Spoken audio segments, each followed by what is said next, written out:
26 of the CRICKETher Weekly. We are back at home. We're actually recording this on Saturday. So we're going to very briefly talk about Tier 1 in the One Day Cup. But by the time you watch this, you will know better than we do right now who is going into this week's semi-finals. Sid, what's the situation? Well, Hampshire and Blaze are pretty well placed to get the first two spots. They get a home semi-final as a result of that. I'm not convinced that's a huge advantage, but the players probably think it is a bit. Okay. And there's still a fourth semi-final spot up for grabs. Basically, key match today between Surrey and Durham. But yeah, as Raf says, you'll know far better than us what actually happens there. So yeah, I hope you enjoyed the games you watched today. Okay. Now we are recording today partly because we're off to Worcester tomorrow for the final of Tier 2. 7 o'clock start, Raf. That's fine. We have to sacrifice things for cricket, Sid. Anyway, yeah, heading to the Tier 2 final. But the forecast is not promising, is it, Sid? It's not. No, it looks pretty unlikely that we will get in the 40 overs of cricket that are required to constitute a game. So there has to be at least 20 overs aside, basically, for this final to complete. And there's no reserve day. So Okay. What happens then? That's the big question. Well, and just to say, obviously, like the two teams in the final are Yorkshire and Glamorgan. And Glamorgan finished above Yorkshire in the table.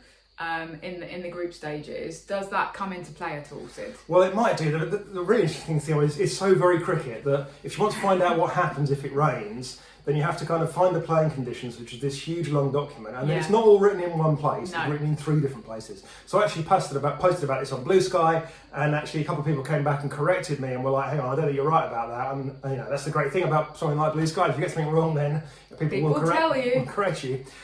So thanks to the people that helped us put that right. Essentially, what happens is that it's possible that if no play is whatsoever, or they can't play 40 overs of cricket, 20 overs each side, then the trophy is shared.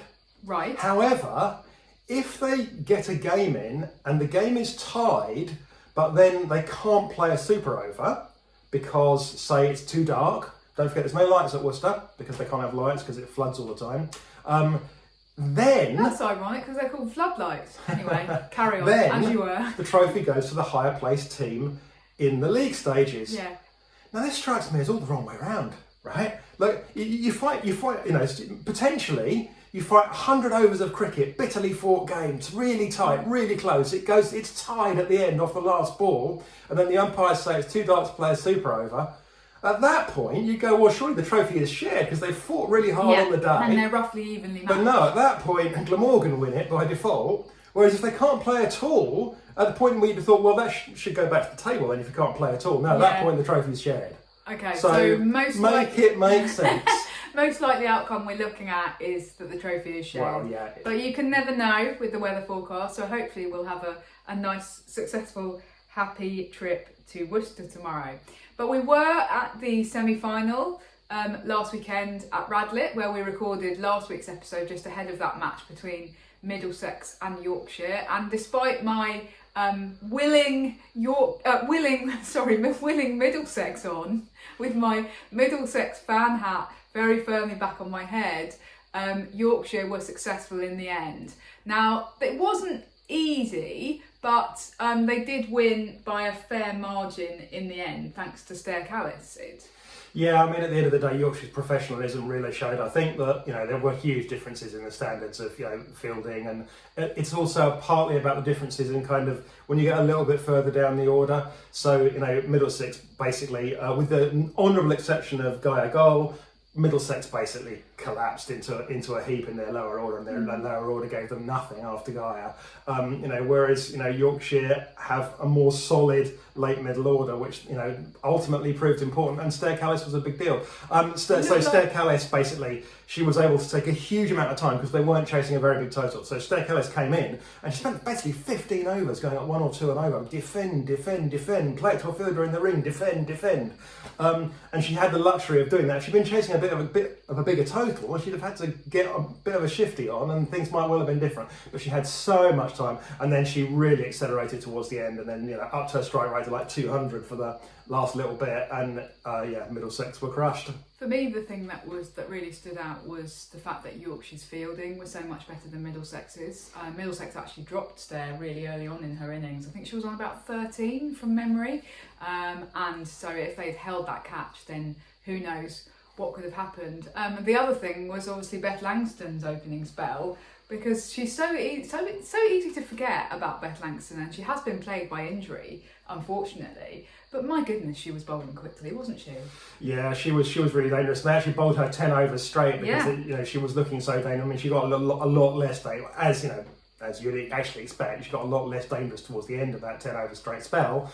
But yeah, I mean, she took a couple of crucial wickets up top, and Middlesex kind of struggled to recover from that, really. So yeah, she's one of those older players that Yorkshire were able to hold on to. Probably might have been arguably a little bit of a gamble for Durham to take her, because she's had so many injuries. She basically hadn't played for a year leading up to the top point where they were kind of making the decisions. So you can sort of see why Durham didn't go in there. I think Danny Hazel would have been after her. It's actually really interesting because I was able to interview the Yorkshire coach, Rich Pyra, after the game, and his perspective on how Yorkshire have kind of developed this year and what his coaching team had to deal with at the start of the season is really interesting, because our perspective has very much been that Yorkshire should have absolutely dominated Tier 2.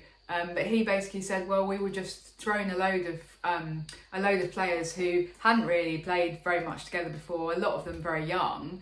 We didn't really have a huge amount of say in who stayed at Yorkshire and who went off to Durham. And so we had to his view is that they sort of had to build a team from scratch again, despite the fact that Diamonds were effectively, to all intents and purposes, were Yorkshire. And if you look at it, it is really interesting that so many of the Diamonds ended up going to Durham. So many really key players. I mean, obviously Danny Hazel and Holly Armitage, but then Katie Levick, the Turners, Bess Heath, loads of really, really kind of key critical players. I also wonder if you could do things in retrospect, which obviously you can't, and some of those players could see what Stair Callis has been able to do this season, which is really just dart around between tiers 1 and 2, kind of interchangeably at will, whether more of them might have stayed with Yorkshire. It's an interesting question. Yeah, I mean, if I can just kind of interrupt on that briefly to just put in another word about that. I mean, I do not want to have a go at Stair personally. No. But it has now got completely ridiculous. There's no pretense anymore that she's on loan anywhere. She's playing for two sides. If she's on loan, she's gone on loan and back again, on, back, in, out. She's done the hokey cokey. Nobody is regulating it. It's ridiculous. She's played for she's been back and forth 3 times in the last week. It's possible she'll be back and forth another 2 times. I wouldn't be surprised if she's playing for Yorkshire today and Yorkshire again tomorrow. That's not a loan system anymore, guys. That's her playing for 2 counties. It's ridiculous, and that needs to be put a stop to. Okay. Sorry, Raf. I just think that if some of those players had known that loophole would be there. And would be so kind of easily used. Exploited. I don't know. I don't know if exploited is the right word, because if people are following the rules and the ECB isn't intervening, then you kind of can't really blame them for just stretching those rules as far as they can. Yeah, no, I'm not blaming the clubs, and I'm absolutely not blaming the player. But I think the rules need to be changed to stop people doing that. Well, sorry, you can't just zip around like that and effectively play for 2 teams. Now, the other person I was able to speak to after the match last weekend was Middlesex's director of cricket, Alan Coleman, and he was really interesting and actually gave us a little bit of a scoop, Sid, didn't he? So Middlesex are aiming to go pro by 2029. And what he said was, this is year 1 of a 4-year plan to be professional. At the end of that period. So just to remind everyone, that period takes us entirely in the period where we know Middlesex are going to stay in Tier 2. Yeah, right? because there is no promotion. There will be no promotion. Apart from Yorkshire and Glamorgan, who are already guaranteed that they will be promoted over the next 2 years, there'll be no more promotions. Yeah. So this is all in Tier 2. Yeah, so what he says is we want to, without sounding arrogant, take it out of the ECB's hands and say, you have to make us professional because of the performances that our players have put in Tier 2.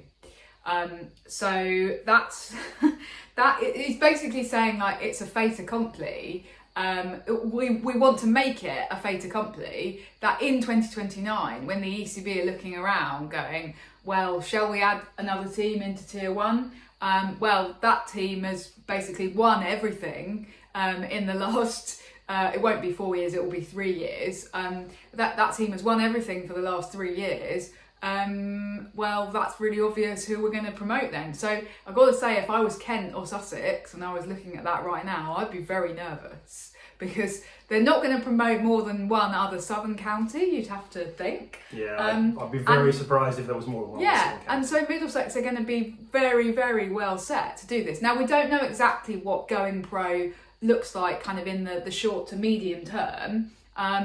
But there is kind of a strong hint that come January, ahead of the next season, there's going to be some form of contracts in place for these players. Well, probably they need part-time. They're going to lose. They've got so many promising young players, you know, and they're going to lose the likes of Finty Trussler otherwise. You know, they're not going to have to hold on to those people, so they need a way of tying them in. So, you know, and good luck to them. I mean, you know, to a certain extent, it's going to be kind of interesting going forward in Tier 2 because we're going to create the same problem we've had this year in a way, potentially, aren't we?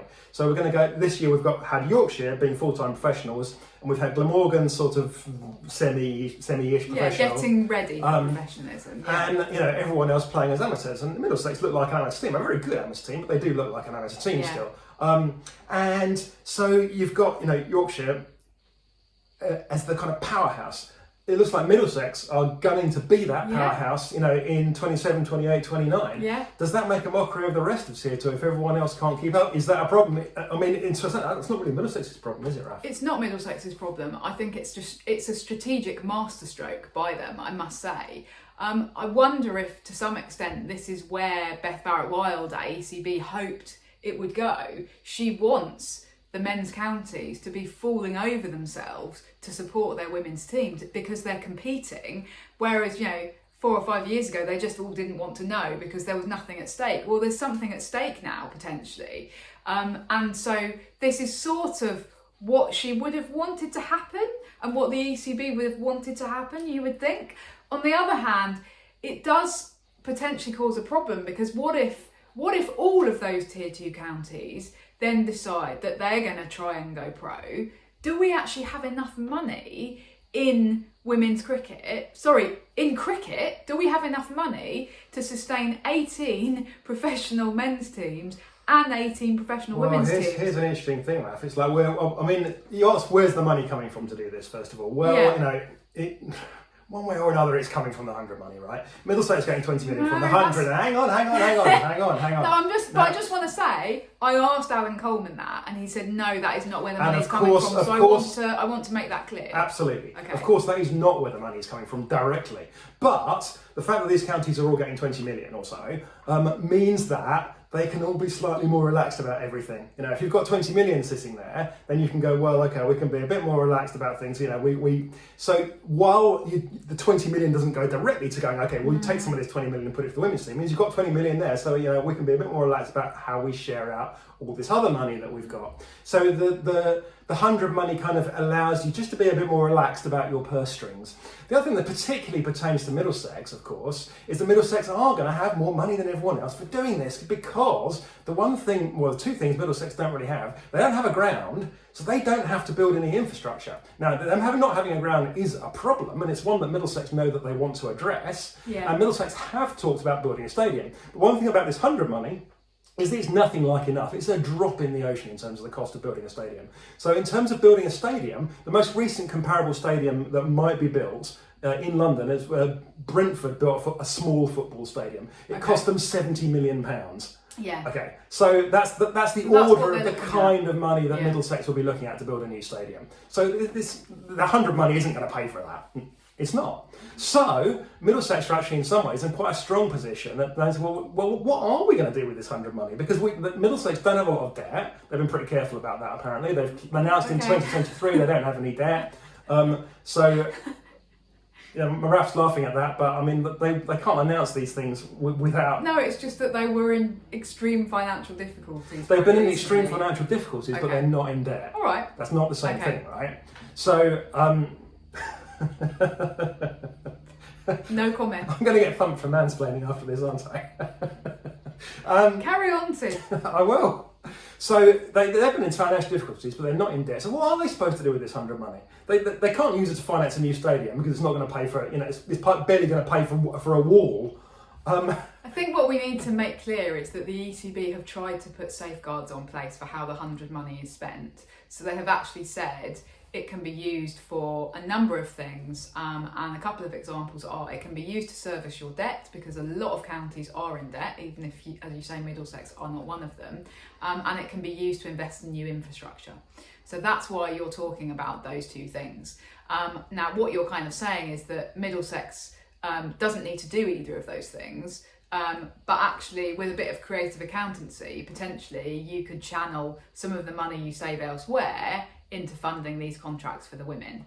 Yeah. Now they say that they're not doing that. Of course they do, because the ECB do not intend that money to be used. In the same way, we don't want that money to be used to pay the men's professionals more, or to add extra professionals to the squads, because that's not it's not a sustainable use of money. And that's what this comes back to, is it would be, in some ways we'd love for that £20 million to line the pockets of a new generation of female professionals.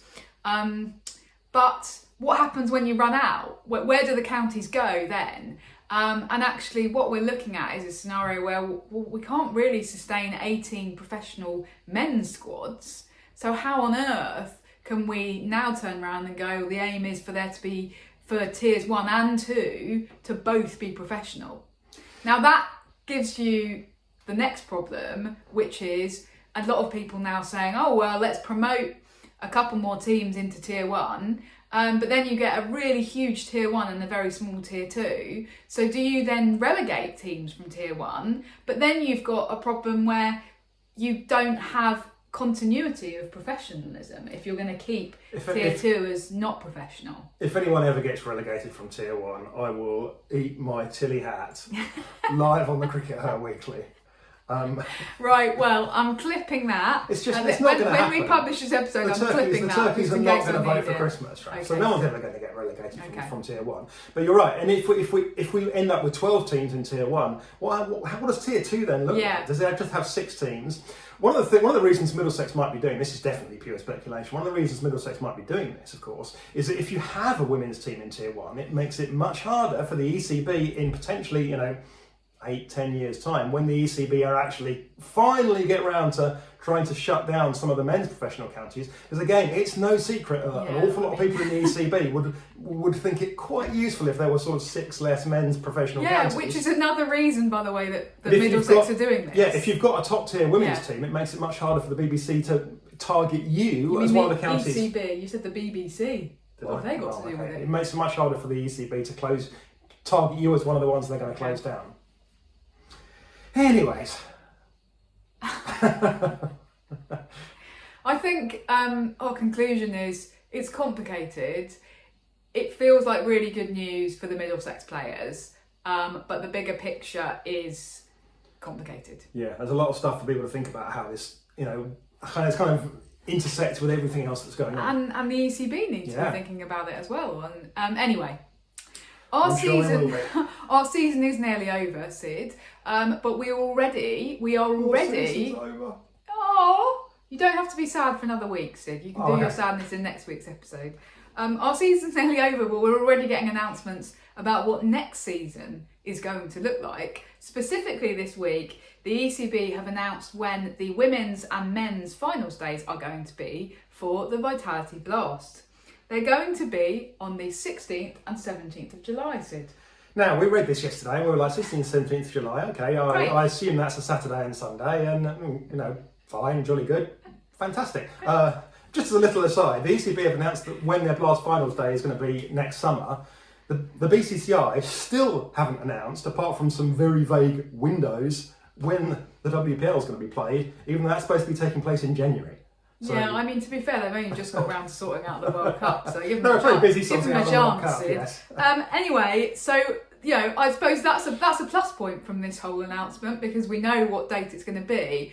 Unfortunately, it turns out that the 16th of July, Women's Finals Day, is actually a Friday. Not a Saturday. It's a Friday in school term time. Well, it's not in school term time if you're at private school, Raf. So, if you're at private school, cricket doesn't have any kind of private school problem, does it? No, nothing like that. Heaven forbid. So, I suppose, we're obviously really cross about it. It goes without saying, and so are lots of other people.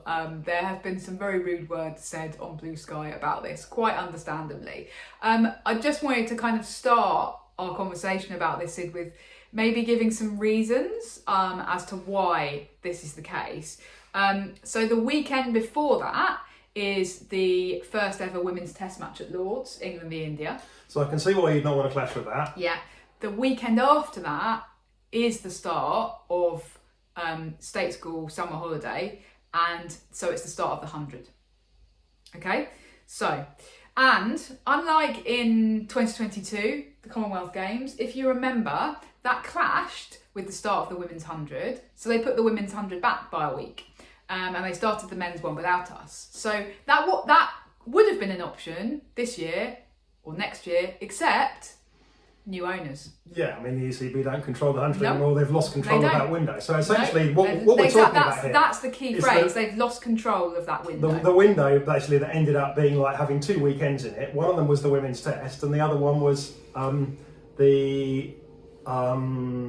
was when they've actually put the finals day. Yeah. But then, why not have the women's finals day? I mean, okay, so we understand that there's a long-term contract with Warwickshire that they will host the men's finals day on a Saturday. Yeah. So that's been agreed. And Exactly. the men's finals day has a reserve day on a Sunday.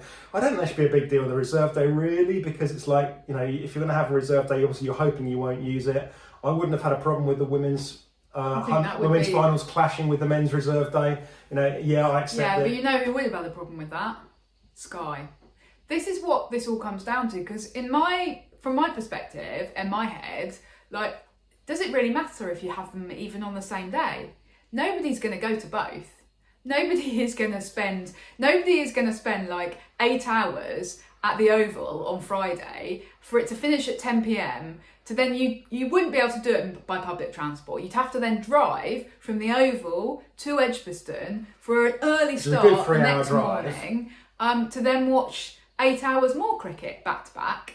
And it's just, nobody's doing that. No, sorry. when are you even going to sleep? Yeah. So that's not a thing. So why can't you have them just on the same day? And the answer is, well, presumably, we don't know, we haven't spoken to Sky, but presumably Sky put their foot down and said, we're not televising both of them if they're on the same day. Because, I don't know, then we're putting in a whole load of resources, double the resources, for them to not fill up 2 days of our schedule. We're speculating here on this a little bit, but I mean, the bottom line is that the decision to hold it on a Friday is not great. And I think people at the ECB kind of realise that, but it's a step backwards. Going well. Yeah, we accept that it's not great, really, but they didn't even do that. They've just announced it. We're really excited because the real problem here is that the men have decided that they want to have their finals day in July because they've made a huge fuss about having it in September. Oh goodness, what a calamity! Despite the fact it's always been in September. But I agree, it's not great. Well, it's always been in September, but because of the 100 intervening, again, this comes down to the 100 because the men's competition is now broken up into two distinct parts either side of the 100. So what? I can see why they don't want that. I don't care. But again, this is all comes back to the fact that you have kind of lost control of a huge chunk of your summer. What's annoyed me about it is that the men have decided that they want to move their finals day to July. So they've they've basically screwed the women's game over. I was rereading the report of the Independent Commission for Equity in Cricket this week. Okay.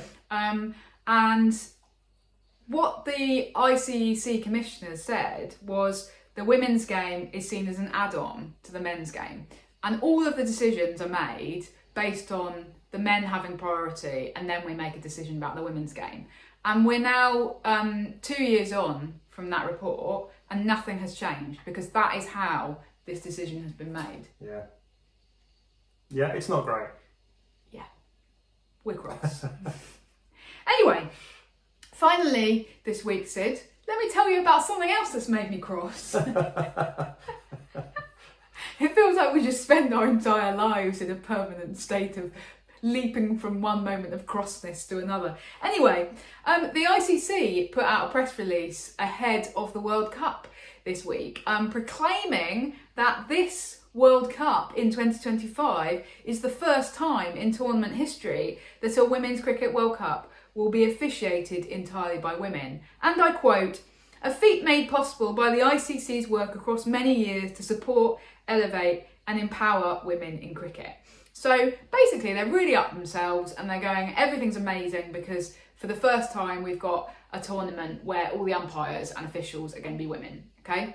Guys, right, 1973, first ever World Cup, ICC didn't give two bleeps about women's cricket. That first ever World Cup in 1973, which by the way was run and organised entirely by women, because women's cricket at that time had no involvement with the men, had no involvement with the ICC, it was run by the International Women's Cricket Council. The Women's Cricket Association in England were really keen to promote female umpires. So all internationals in England until the 1990s were umpired by women. So this first World Cup in 1973 was entirely officiated by women. So it's just complete nonsense to say that 2025 is the first tournament. It's wrong. And it's annoyed me because the ICC are trying to claim this long history of women's cricket, and they're also trying to promote themselves by saying, oh, we've made this possible. Well, actually, no, it was happening decades before you got involved. Anyway, yeah, you can read more about women umpiring in the first World Cup in my new book, which is coming out next May, The Women in Whites, hopefully next May anyway. So yeah, sorry, I just had to get a plug in there for the book. Anyway, let's wrap up there. Thanks very much, everyone. See you next week. Bye.